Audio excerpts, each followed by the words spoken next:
Today we have to discuss two issues. Firstly, the issue of the Finance Crime Detection Bureau started by the police with the approval by the cabinet. Now the leaders of the opposition have claimed that this is a fascist move by the present government. Now that is a very odd accusation to make. Fascism has to be interpreted according to the historical sources. Their own wishes and whatever ideas that they have in mind cannot be used to introduce a political entity. Political entities are decided by the history. Now, fascism means organizing racist or religious sectarian militant movements and making use of that for violence and also armed action, and finally to undermine the state which is generally functioning under parliamentary democracy. In such a situation, even though they might come into elections, their fundamental idea is not to go along the parliamentary politics, but to undermine parliamentary situation and organize a fascistic state. That means the state machinery will be under the politics of fascism, and it will be sectarian and racist. We have seen this operation in Germany and in Italy and also in some other countries. And we say that is fascism, and it is a dictatorship beyond normal state military dictatorship. We know that in our country also, under the previous constitution, the president can act like a dictator. That is a constitutional dictatorship. And we used to say that it is a constitutional dictatorship. A person can use powers in a dictatorial manner. But we have never classified that as fascism. But when Mahinda came, in addition to the powers of constitution given to the president, as president he mobilized after the war racist and Buddhist sectarian organizations for violence, and also for to exert pressure on the state machinery, thereby created a situation of fascistic nature in the political field. That is why we accuse him of being fascistic in his operations. Now, today we have overthrown that system, and neither the president nor the prime minister are trying to pressurize any institute of the state. In fact, we could see that even in the last period, even though Mahinda had been overthrown as the president, his organization, the fascistic organization, was functioning, and with lot of money that they have collected over the years through illicit means, they are powerful enough to organize large number of people throughout the country, and also to get into Buddhist temples and such organizations, and carry out pressure and intervention in undermining state machinery. And in this issue too, Prime Minister claimed that the decision given by the two-member Supreme Court judiciary is as a thing which cannot be accepted. As a decision, it cannot be accepted. He said that this has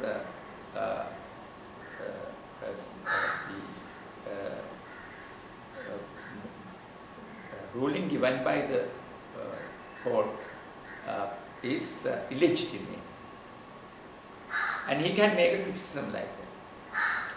And he said that he wants to go beyond the Sri Lankan judicial domain to a Commonwealth domain to seek a redress against this decision. What he said, in my opinion, is that the judiciary today is influenced and controlled partially by the fascistic machinery in the country. The fascistic machinery operating from Abe Singharama Center has put pressure on the judges, and there was this artificial decision given by them, which is not according to the law and not according to the constitution. That is why he says that he has to go beyond that and seek redress elsewhere. Now, in Sri Lanka, it is possible, if there is a 3-member judgment, you can ask for a 5-member judgment as an appeal, and also to go beyond that and ask for complete Supreme Court members to get together and look into the matter. Even though those possibilities are there,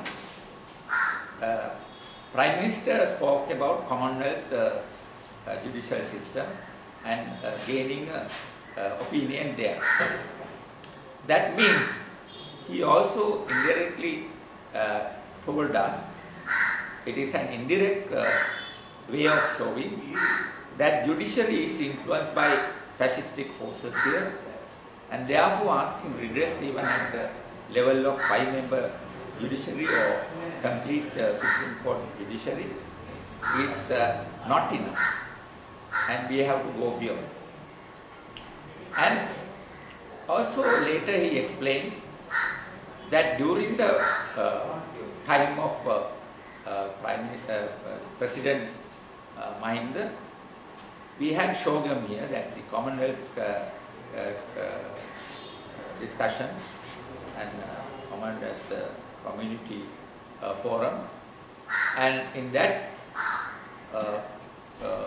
they came to a conclusion that the Commonwealth has to be strengthened as a community, not as an imperialist venture, but as a large number of English-speaking or countries where English is available and English culture is available to get together. And since they have a common system in education and also state machinery and also judiciary, to see that whether cooperate in all these issues, all these problems. So therefore, according to the decision taken under the new chairman of Commonwealth Mission, Mahinda Rajapaksa, that there is this opportunity to go to Commonwealth and ask for a redress if there is a problem in judiciary in Sri Lanka. So, being a bourgeois politician who accepts the coordination of Commonwealth, he has agreed to follow what Mahinda Rajapaksa himself has suggested when he was in power. So then we can't understand why why the opposition, who have been the opposition leaders, were members of Mahinda's cabinet, and they all participated in the Commonwealth Commission seminar and conference. And where they agreed for all that. Why do they come and complain about what Prime Minister suggested as a way out for him to get a new opinion about the decision made by the court. So we believe that in this issue as well, we can see the power of the fascistic forces still latently, secretly, in underground, operating against the democratic system. We saw how a few weeks back one person came to kill Maitripala, the president.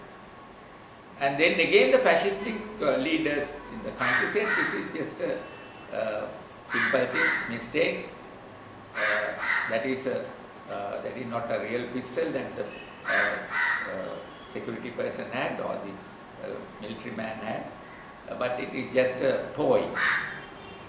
But investigation has proved that he brought a killer weapon, and there was an organization and there was a discussion to operate and assassinate the president. So therefore that also can be seen as a part of this fascistic operations going in the country. And then that also connected to the now this judgment.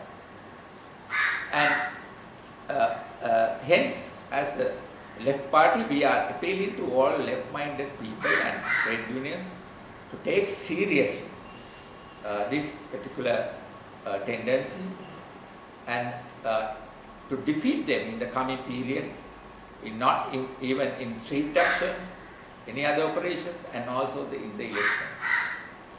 Therefore, we believe that in the coming elections, there is the need of a third alternative or the non-bourgeois alternative to contest in the parliament, common man's alternative. And there are people who are now going around discussing to build a common man front for the coming election. And it will be a third force which combines the left parties and the Tamil nationality parties, Muslim nationality parties, minority parties, together with the socialist left radical views against fascism and also against multinational combines coming here to operate against our wishes and against the opportunities and development of Sri Lanka. And this is going on, and if such a common front can be built, now Samaswadi Party will obviously be party to that and we will contest in that front. Otherwise, we will have to think of contesting